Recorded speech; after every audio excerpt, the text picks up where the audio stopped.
ulica Hermana Dalmatina, filozofa, u samom centru centara. A, dame i gospodo, prava tragedija. 20 godina ja prolazim ovim tu dijelom i postavljam pitanje zašto u tom centru centara Pule izgleda ovako. Pogledajte ta hrđava vrata, to je nekakva garaža. Kad malo virnete kroz ove fuge, vidite nekakav otpad, nemam pojma. Zato treba gradu Puli. Sve zaraslo, ja ne znam što je to. Pa onda idete dalje, jel? Pogledajte ovu zgradu. Krasna zgrada, vjerojatno ima i gore i terasu. A vidite vi, propalo sve. Tu su nekakva željezna vrata. Ja nikad nisam vidio u 20 godina da je neko ta vrata otvorio. Šta je tu iza? Pojma nema. Pa onda krenete dalje, pogledajte recimo ovo. Tu nekakve daske, zaraslo sve, neki ono kao prašuma izgleda, jel? Pa idemo dalje.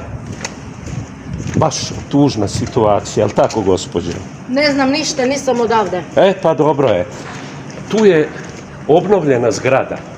Prošle godine su je obnavljali, vidio sam radnike, ali taj donji prostor je zatvoren.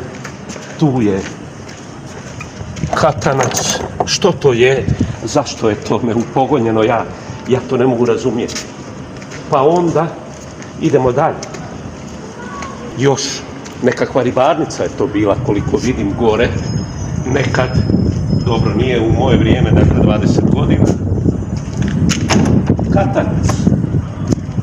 I sad ova zadnja dakle cijela jedna ulica je potpuno uništena, upropaštena, ali ovdje čak kao ima nekakvih apartmana gdje neki ljudi dolaze. Ja ovdje nikada ne bi došao zato što mi je sramota da jedna ulica u centru centara Pule, ponavljam još jednom, izgleda ovako.